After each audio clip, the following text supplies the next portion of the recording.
Hey everyone, welcome back to the channel, and if you're new here, let me be the first to say, welcome to the dorkness. My name is Stevie, and while I only have a few hours in my current run of BELLWRIGHT on the live build, I've been lucky enough to playtest this game during previous betas. Let me share some of the tips I've learned in my previous playthroughs that have made it much easier to progress through this game this time around. Number 1, pick a location close to the road for easier fast travel later.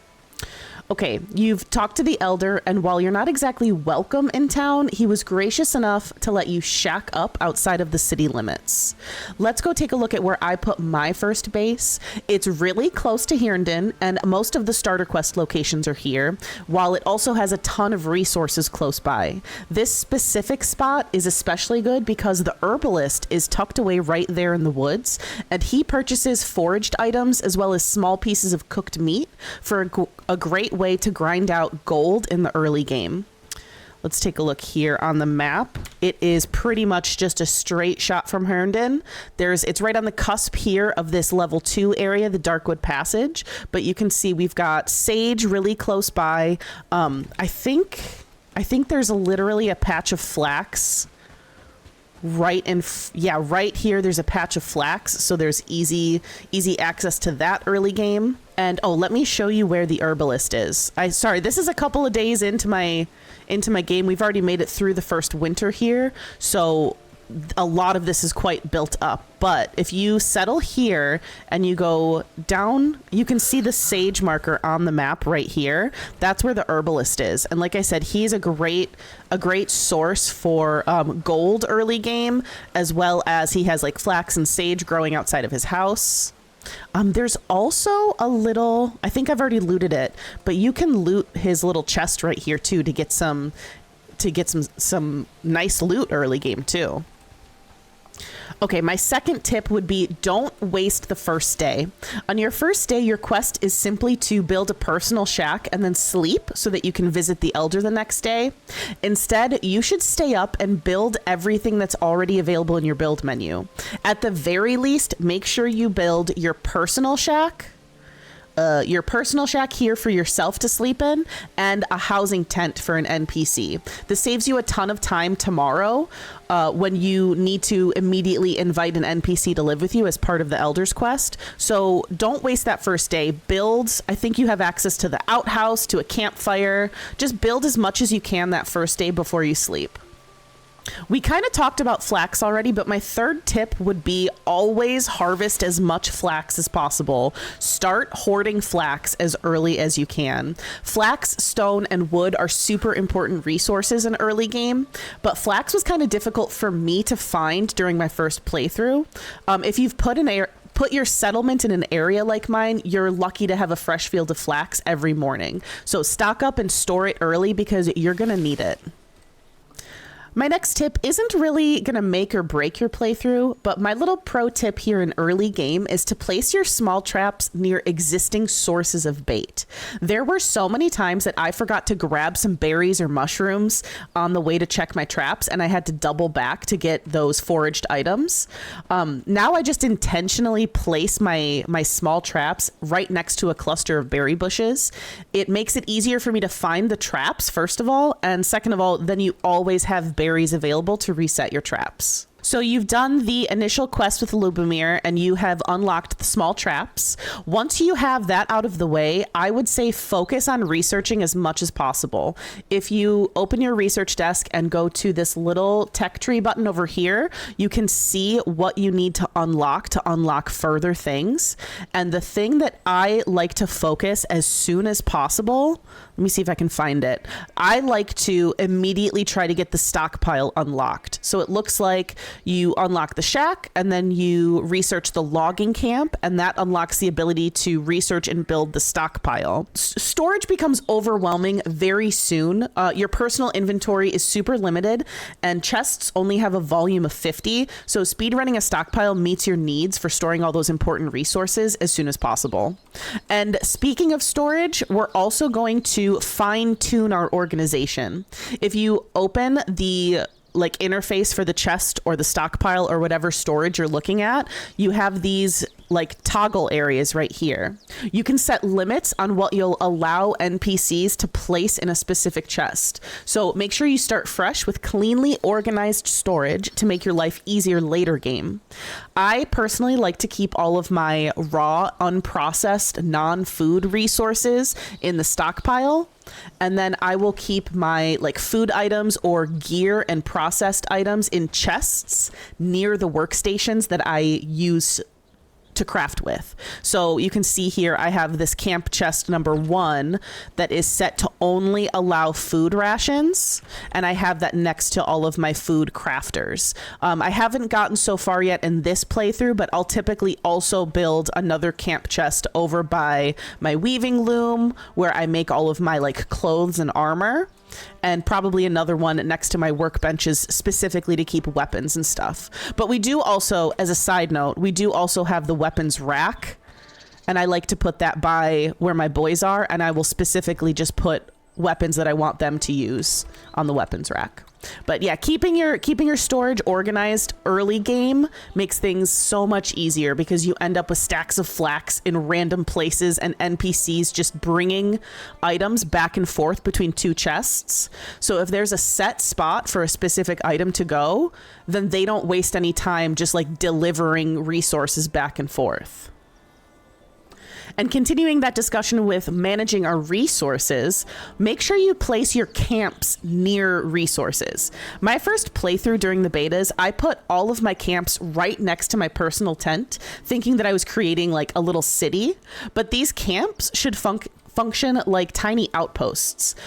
Camps have a radius around them that allows the NPCs to gather resources. So if you place, like for example, a mining camp, if I placed a mining camp too far away from a source of ore, it's never going to actually produce any resources. So keep that in mind when placing things like foraging, logging, or mining camps. You can see, for example, here we're standing next to my first foraging camp that I have literally right in front of a flax and sage field that also has pretty decent access to the sticks and rocks that will generate in this forest. Now, if you've already started your playthrough and you accidentally put a logging camp somewhere where there's no trees, don't worry about it. You can push B to open your build menu, and then you have this disassemble function here. So now I'm in disassemble mode, and unfortunately, the only way you can tell if that mode is active is the very small close text on the middle of your screen there. But you'll notice if you walk up to something, you can just press F to disassemble it. I'm not sure if you get the resources back. I haven't tested it yet on the live build, but when I played the beta, I did get resources back. So you'll have to let me know if you disassemble something now, if you're getting your resources back. But at the very least, then you can disassemble something so that NPCs aren't wasting their time going there. And then you can put it in the place you actually want them to go and farm those resources. A couple of other quick keyboard commands that I didn't realize early game when I played this the first time. You can push H to auto run, which saves your fingers and wrists when you're traversing along this giant map before you unlock fast travel. And one thing I like about this is you can still like putz with your inventory and putz with your other menus while you're running. And to tie into this, one thing I like to do if I know I'm walking for a long trip to get to another area, you can push N on your map to access your settlement menu from anywhere. So you can give NPCs jobs. Whoop. Accidentally blocked there. You can push N to access your settlement menu, give NPCs jobs, queue crafting from anywhere on the map with this menu. So I can say, oh, the foraging camp doesn't have a job. Let's tell them to get some more wood. And we're doing that while we're on the go. I love that. It took me forever to figure that out last playthrough, and it has saved me so much time running back home to queue up crafting stuff. Ugh, I love it.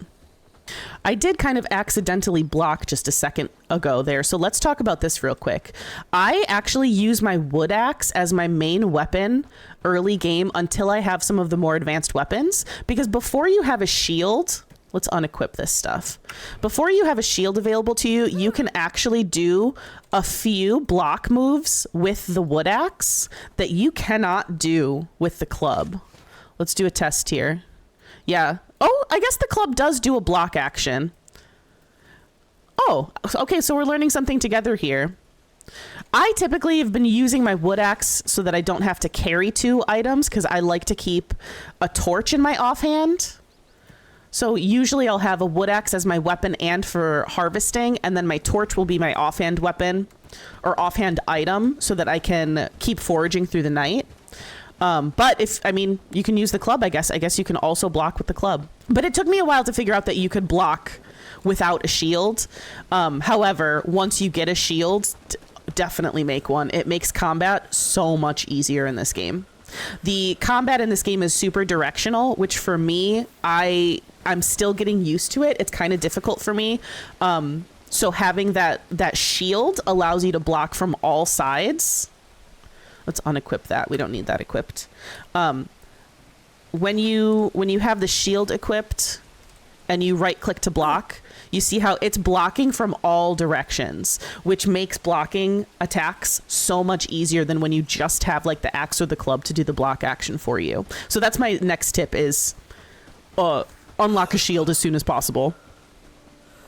Oh, as we're auto running, just to relate back to pressing H to auto run, they recently, just today, if you're watching this the day this was uploaded, just today they did a patch in the game to mean that you lose stamina 30% less if you're running on a pathed road. So if you're trying to get somewhere, and I think I'm auto walking right now, so let me just actually run with shift. I'm losing my stamina much slower than if I were just running on the grass. So that's a nice little pro tip that just went into effect today, is if you're trying to get somewhere, it might seem like it's better to just go a straight line across the forests to get there. But actually, you're going to be able to run for longer if you're on the pathed roads. Let's talk about books. Okay, you've done some quests and gotten some rewards. The NPC asks you which book you'd like as a reward for completing a quest. If you're playing this game as intended, you yourself are probably not doing much crafting. That's what the NPCs are for, after all. But because of this, you're probably not leveling your crafting skill super quickly, and it's really easy to get to the point where you need crafting level 2 to make something. I recommend using crafting and combat type books for yourself. Your NPCs will do a lot of like laboring, harvesting, crafting, cooking, so you don't need to waste quest rewards on books for them. But you would maybe want to use those for yourself. And speaking of books, here's how to use them. To use one yourself, you just have it in your inventory, and then you will right click to use. And then from your attributes page, you'll just select the plus sign that corresponds to the book that you read. Now you'll see it's going to begin reading. This will only gain XP or put progress towards reading the book when you're not actively doing something else. So just keep that in mind. It will take a long time for you to read this book. And then for NPCs, okay, all the NPCs went to sleep. Oh, wait, let's go catch this guy. Let's go catch, I think his name is Larkin. Let's go catch him before he goes to sleep. Now, I don't actually have a book to give him, but let me just show you. It's the same thing as if you were doing this with yourself. So you would just press F to talk to him, go to his inventory, put the book in his inventory, right click it to use it, and then from his attributes page, same thing.